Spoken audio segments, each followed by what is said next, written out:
There are some things I'll take a chance on, but life is already enough of a gamble for me to put my whole nest egg in the share market. So I take a calmer path. By investing in private credit, I know my money could be growing, not yo-yoing.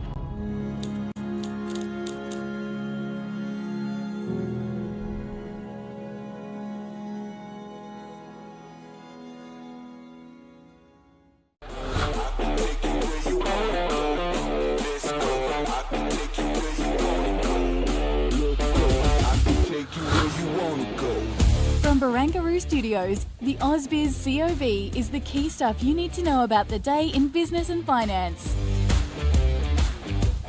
Well, hello, we've made it to the end of this trading week. This is the COB. I'm Nadine Blaney, and it is the 8th of August. A pleasure to be here with you. And from all the team here, hope you guys all have a great weekend out there. If you're watching or listening after the fact, we had a bit of a negative session here in Australia today.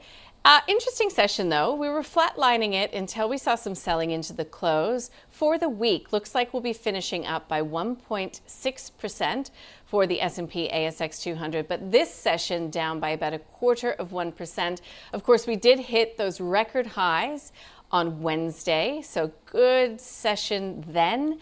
And just perhaps a little bit of profit taking coming through, a little bit of consternation considering there are still plenty of risks out there. Sector-wise, though, things still looking good. 7 of 11 sectors lower. Materials, the best performing sector, up by close to 1.5%. The materials space, in fact, putting on more than 5% over the past 5 trading days.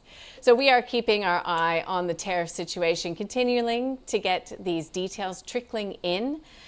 Look, QBE was a big disappointment in terms of its result today. We saw the share price react accordingly, down by about 8, close to 9%. We'll get you across all the details in just a moment. And yes, we do have reporting season next week. Yes, we do have a lot of CEOs joining us on AusBiz, which we're really looking forward to. But don't forget, we also have the RBA meeting on Tuesday. In fact, the meeting starts Monday. We get the result of that meeting on Tuesday. CBA, for one, saying it's near certain that there will be a cut. I'll ask my guest, Shane Oliver from AMP, what he reckons will happen on Tuesday. I was just reading a post on LinkedIn, actually, from Stephen Koukoulis, the Kook from Market Economics, and he was saying that the timing of this meeting is very unfortunate because we get wages data coming after the meeting, which he reckons is something that the RBA would be better to be informed with pre-interest rate decision. We'll get some thoughts on that as well. Okay, so here is where the strength came from today. Gold stocks were higher, looking pretty good in terms of the price, up by 0.7%, and that really lit a rocket under the likes of Northern Star, up by 4%, Evolution up by 2%, Newmont as well. Healthcare stocks, different story here. CSL proving a big weight on the market because of the size of CSL, its market weighting as we call it. While the percentage change doesn't look great, the amount of damage that it can do is outsized, and we did see that today. Cochlear, incidentally, does report next week, and we'll be speaking with Dig Howitt, the CEO. Here is a look at the insurers, so a bit of contagion spreading from QBE through to Suncorp IAG. And taking a look at the details of that news, it's reported net profit of just over $1 billion for the first half, compared with the $802 million US from the previous first half. So talking about stronger income from written policies and limited claims. Still, though, the market not liking the detail. Block shares, though, rose after it reported a rise in second quarter income and lifting its full year forecast. Iris doing really well today. In fact, by percentage terms, it's the best performer on the 200, confirming that it's in early takeover talks with Blackstone Private Equity.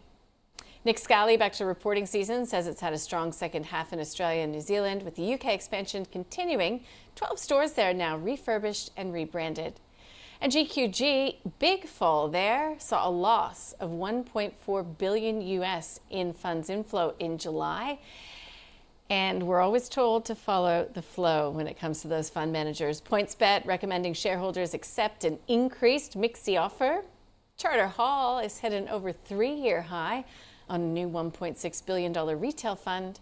And Fortescue has risen. It's secured a $1.98 billion term loan facility. And Avita is saying that its commercial revenue hit $18.4 million in the second quarter, an increase of approximately 21% from the same period in 2024. But clearly there's devil in the detail because the share price is off by 14%.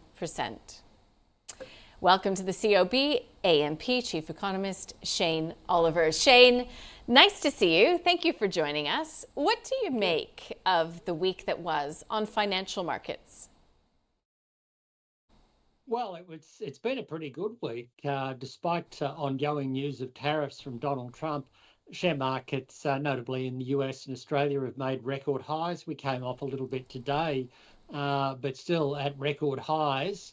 I guess that's defying expectations of many investors, and it is a bit of a surprise. And interestingly, you can see in that chart there that Europe started the year off pretty well, but it's given up some of those gains in relative terms as Australia, China, and of course the US have caught up. So Europe's still under some relative pressure, not doing as well as it was at the start of the year. So overall, it's been a fairly good week. A little bit surprising just how strong it's been. We have come into a seasonally tougher period of the year. August, September, often the toughest months after July, which is normally a quite strong month. But there's obviously still a whole bunch of uncertainties ahead. There are some signs the US economy is slowing, given those jobs numbers that came out last week.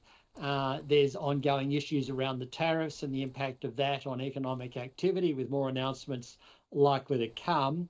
And of course, there's uncertainty around the Fed, with Donald Trump appointing a new governor temporarily, it looks like here. So still leaving the door open to announce a successor to Fed Chair Powell, and so obvious uncertainties around that. But even there, I think the market's taking a positive view and saying, well, that means at least 3 votes now for an easing if the new governor is in place by the September meeting. And I think there's a reasonable chance that he may be. And then possibly a 4th, with Mary Daly from San Francisco leaning a bit more dovish in the last week. So that's also fired the market up, expectations for the Fed. And then, of course, in Australia, we've got the money market, when I last looked earlier today, was pricing in more than 100% chance of a 25 basis point cut. In other words, albeit very small, possibility of a 50 basis point cut. I think that's very unlikely, but money market obviously pretty confident on cuts, and I think that's that more bullish central bank theme, particularly coming out of the US, but also Australia, is what's helping the markets. Yeah, it's interesting, isn't it? Because to your point, markets seem to be taking, glass half full, sort of rose-colored glasses scenario when it comes to a lot of the news flow. But when you look at U.S. earnings, I mean, the data actually backs up some of the optimism, doesn't it? Well, it certainly does. If you go back a month ago, the expectation for earnings growth for the June quarter was around 4.1%. Now we're running, I think, about 10.3% or something like that. So it's come in way above expectations. You've got sort of more than 80% of companies surprising on the upside. I know there's always more surprising on the upside. Skeptics always say this, but the norm is about 76% upside surprise. But you can see there the red dot is well above normal levels. It's at the high end in terms of upside surprise, and earnings growth, which did look like it might be starting to slow down, is not. Now, of course, big driver of that earnings growth has been tech stocks. If you take out them, it's not as strong, and many sectors, particularly the cyclicals, are seeing earnings going backwards. So there's a bit of churning beneath the surface, so to speak. And some would say that it's all being driven again by the tech area. But if you look at non-cyclicals, they're recording reasonable, albeit modest, profit growth coming out of the US. But it's sort of not the sort of thing you'd expect in a recession, certainly. So there's no sign of recession there. But of course, we also know that earnings are a bit of a backward-looking indicator. So you really got to look at forward-looking indicators. They're still warning of a slowdown in the US, but at present, it's hard to see a deep slowdown occurring. And of course, each earnings reporting season we come through, the market gets a bit nervous going into it. And then, of course, we get the results out and they're pretty good. Then it gives the market another leg higher. And then, of course, we'll probably go through another rough patch, maybe as we go through August into September. And then as we get closer to the next reporting season, as that starts to roll through in October, maybe markets start to pick up again. So maybe you see that sort of pattern continue to unfold. But yeah, so far those earnings results have been pretty good. Yeah, and any impression of what we've seen here in Australia as of late, Shane? Well, it's a bit too early to say. A bit more news this week. Nick Scali, I guess, is out today, and it, as is often the case, seems to come in on the high side, better side, and that gives investors optimism. So you've seen some strength in consumer discretionary stocks on the back of that. It remains to be seen whether that's sustained, whether there's a special story there going on with Nick Scali, which often seems to do well at the start of reporting season, and then the others are not quite as good. That could turn out to be the case again. But by the same token, there are some positives out there for consumer stocks. We've still got low unemployment. We've got interest rates coming down. That is providing a boost to household income. We've seen household savings rates start to pick up again. We've seen consumer confidence off its lows, still low, but at least it's going in the right direction. And recently we have seen some somewhat better data in the last week for household spending, and the trend in retail sales seems to be picking up a little bit as well. You wouldn't get overly excited about it, but it's not the falling trend that was prevailing until recently. We are starting to see some signs of improvement there, and that's possibly good news for consumer discretionary stocks. But overall, I think we're going to see another reporting season, unfortunately, where profits are down for the third financial year in a row, albeit relatively modestly, maybe only down 1% or so. Resources stocks a big driver of that fall after strength a few years ago. I think the key is company outlook statements. If they're seeing signs of a pickup, as per maybe Nick Scali with the first half of the year, then that would be taken positively, even though the financial year as a whole could mark the third year in a row of falling profits. All right, so let's leave that. You've alluded to the rate cuts potentially coming. Are they coming? Are we going to see the rates go down on Tuesday, Shane? Look, I think we will. Like you, I remember being asked, was it 5 weeks ago now, 6 weeks ago now? And I said the same thing. I thought they will. I wasn't as optimistic as the money market. The money market had a 100% probability, just as they do now. I thought it was 80% chance. So I thought back then there was some chance, 20% chance that is, that there may not be a cut. And of course there wasn't. We did get that one wrong. This time around I'm a little bit more confident, but I still wouldn't put it at 100% where the money markets are. If you look at that chart there, Australia is lagging many other countries, including, believe it or not, despite what Donald Trump says, the US, they have cut by 100 basis points in this cycle. But the key is, I think, Eurozone and Canada, they've cut a lot more than we have, and yet they've got inflation, which particularly in Canada, which is a little bit higher than in Australia. And that chart there shows the money market expectations. Was it 106% chance of a cut on Tuesday? I know statistically you can't quite say that. It's 100% chance of 25, 6% chance of 50.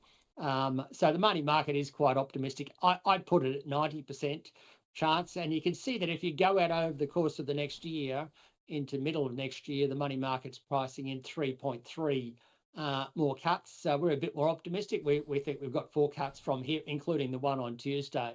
But that's probably going to be the direction. The Reserve Bank has got what it wanted. It's got confirmation in the June quarter that inflation is coming down, roughly in line with their forecast. I think it was 2.67% on the trim mean. Their forecast was 2.6%. So it's basically there.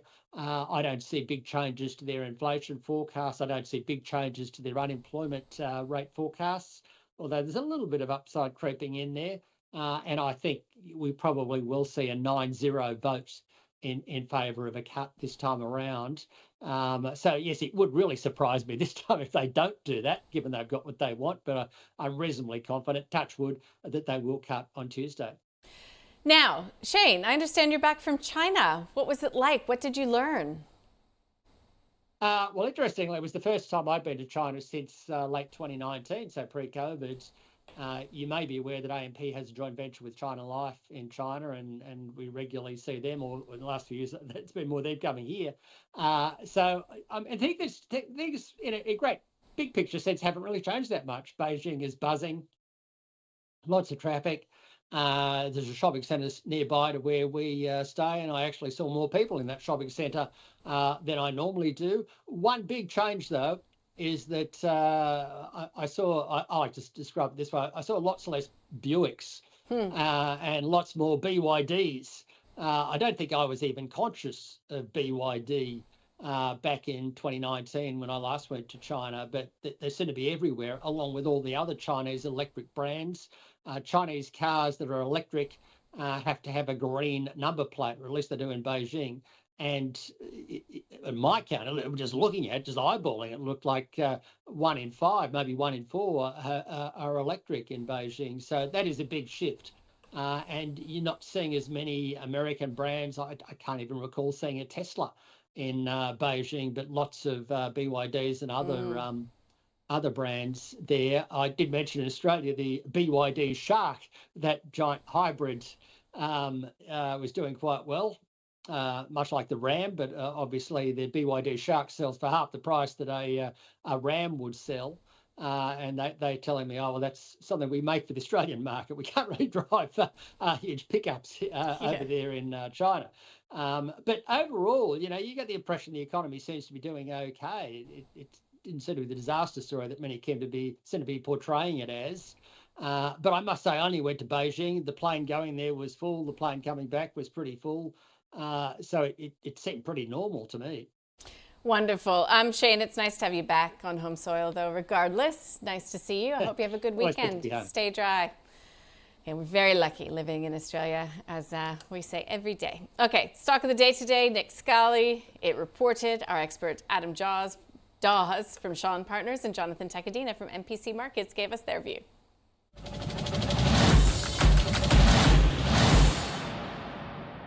I think that, as the graph showed, there's some extra payments there, and consumers are spending. And Nick Scali is an example of that. And as you said, like historically, when they do report and they do beat and impress, the market does reward them. So it's where to from here? That, I guess that's the question. Is that, like, if you've already got your position, congratulations. It'll be tough for me to actually try and buy in here. Talking about momentum, it's breaking out new highs, right? So the momentum is going to be there behind it as well. I just think those losses are still to be expected in what you talked about, the UK side of things. I think that's probably something that I'll be a little bit cautious on.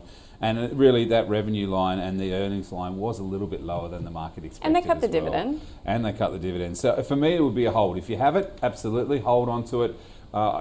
Momentum and breaking new highs, I think it should be okay. For anybody else, it'd be a tough one to get into, but it's a really good business, Nick Scali, and it always has been a very well-run business. So it's a hold for me.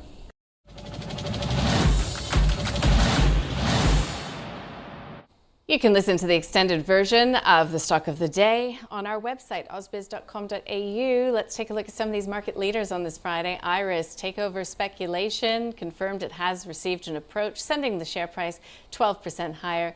PLS also, so in the lithium space, we had a chat about lithium on the call. If you'd like to listen to that, you might get some further insights. Jonathan Takadina saying that he's more interested in the hard rock versions of lithium to get lithium exposure.